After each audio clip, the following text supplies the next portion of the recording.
be reviewing Baller Wives Season 1, Episode 2.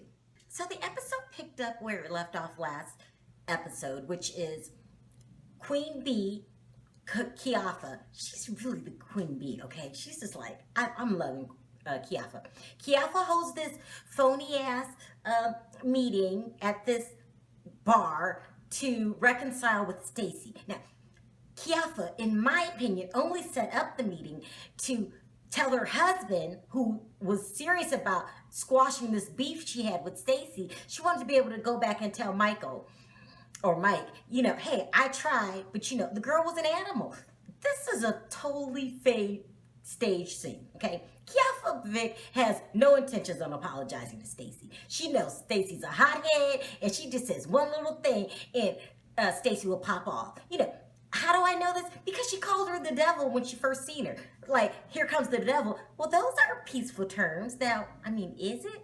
So, Stacy walks right into Kiafa's plan, who I love. Did I mention I love Kiafa? I love her. She is just like a prissy little, bitch. But I love her. I really love her. She's cunning, conniving, sweet, all wrapped into one, and she lets you know her status. I'm Mrs. Vic. Don't you forget it. That's her attitude. I really love it. So she plans this phony let's peace ceremony. I'm going to call it a make peace ceremony with Stacy. And Stacy walks right into her plan. Well, walks into her plan. She didn't have to do anything, Kiafa, because she has this nut job friend, Geneva, who keeps wanting Stacy to admit to sleeping with her husband, 10 years ago. Listen, I don't know why you keep bringing this up, Geneva. Like, well, I wouldn't want anybody to know that. You should act like you have no knowledge of the whole thing, and every time you see Stacy, you should greet her with a smile and a hug and move forward. Child, it was 10 years ago. Now, I know Stacy had the reputation of being a hoe. Remember last episode, that's what they were saying, but you shouldn't want anything to do with that reputation, presently or in the past. Like, I would just quit bringing it up. But all you did was make Kiafa's job better. So you bring it up again. You want Stacy to admit it. She's still denying it. You're going crazy. It's getting more and more heated, okay, the conversation. Queen Bee's in the back, just watching it goes off. Well, all of a sudden, Queen Bee's other friend, Carmenita, I'm gonna call her Carmenita. Anyway, she decides to throw something into Stacy's face because she gets heated. Well, ordinarily, this would just be, another reality show typical behavior. But, Stacy's pregnant. Now you look like a nut. So, after Kiafa's friend threw something in Stacy's face, a pregnant face, Stacy. Now the teams are way divided. You got Team Kiafa and Team Stacy. And they are repping each other strong because, feelings are all wrapped up now. But, Kiafa has bigger problems or bigger victories. I don't know which it is, but the girl is pregnant, okay? Pregnant, and this is a high-risk pregnancy. She just found out. I guess last time she was pregnant 9 years ago. Now, that's quite a gap. Now you have to start all over. I guess that's what you want to do. But now it's a high-risk pregnancy. Last pregnancy, her uterus almost shredded.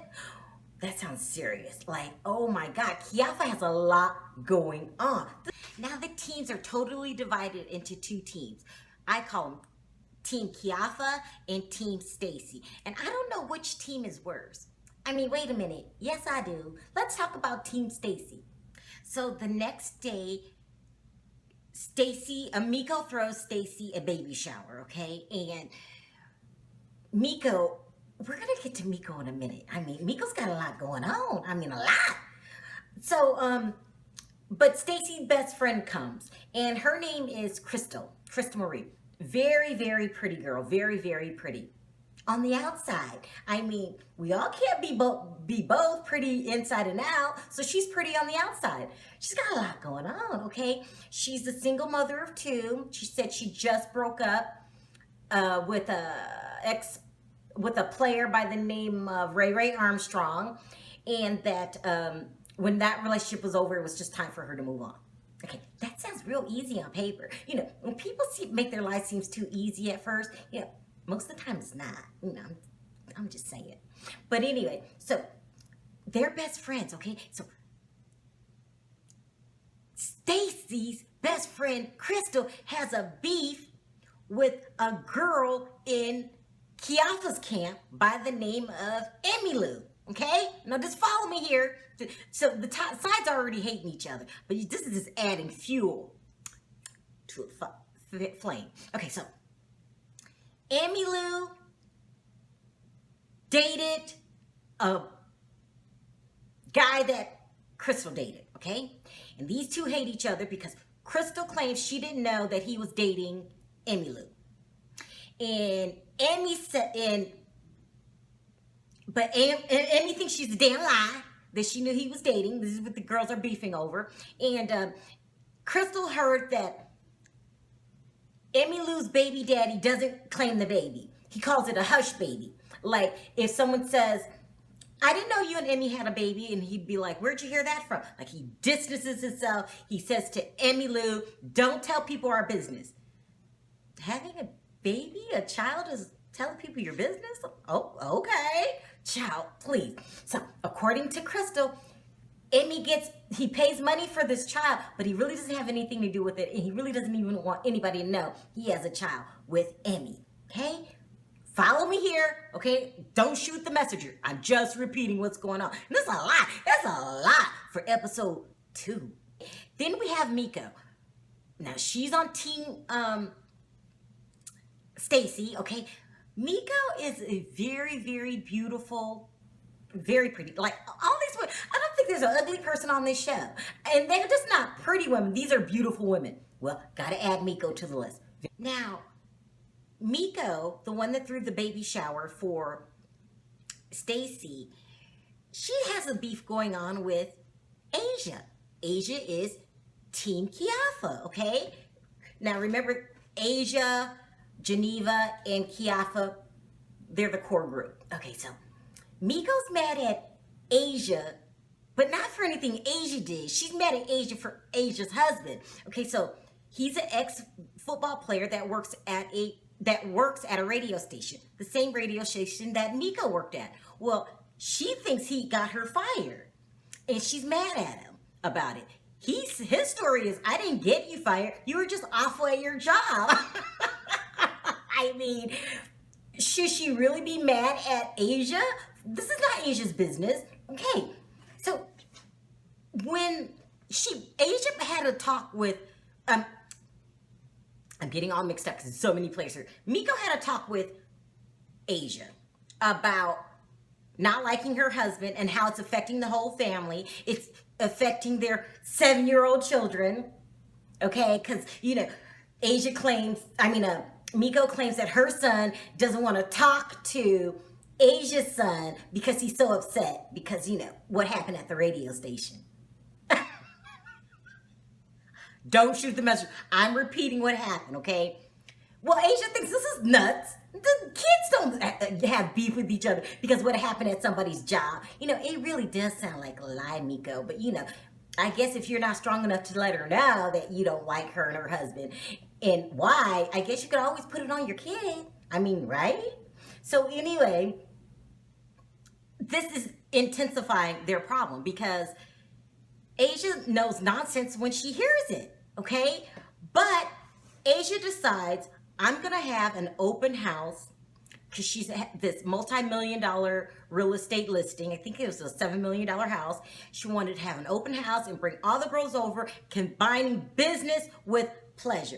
I could have told you this would have been a disaster anyway if you would have called me to these women in one room and then on a business transaction.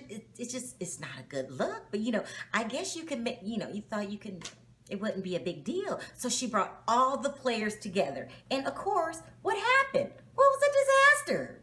Of course. So, but before they can go to the open house, Geneva and Kiafa decides to have a party on Kiafa's boat. I'm loving Kiafa. And in an attempt to make peace with all the women. All the players are in tow. Well, of course, they're not going to make peace. it was Emmy Lou. I'm gonna call her Emmy. Emmy started arguing with Crystal about, if she knew that she was dating the guy at the time, she was cheating on her. No, I wasn't. I didn't know about you. It goes back and forth. Crazy Miko decides to talk to Asia about hating her husband for getting fired from the radio station. And I mean, I don't know if she's crazy or not, but the conversation was crazy. Like, she's bringing kids into the picture. It's a mess. But that didn't turn out too good. Everyone's arguing here and there. But Asia decides to have the open house anyway. And of course, they are all at the open house. Miko's demanding an apology from Asia's husband, for getting her fired at the radio station. I mean, he really does have a point. Unless he was your boss, he can't get you fired. Have you ever thought maybe it was your work performance? I mean, I'm just saying. So she demands an apology. Asia says, enough of this. It's time to face this problem head on. And let's face it, with the men.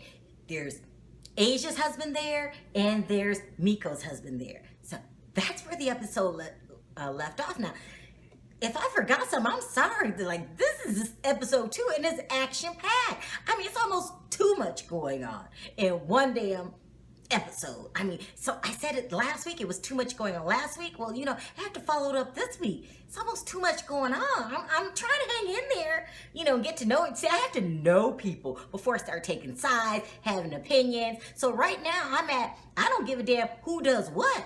I don't care. The only person I'm down with is Kiafa. I like her a lot. But besides that, I don't know. We'll see what's going on. So I'll be back next week. Thanks for watching. Talk to you next time. Bye.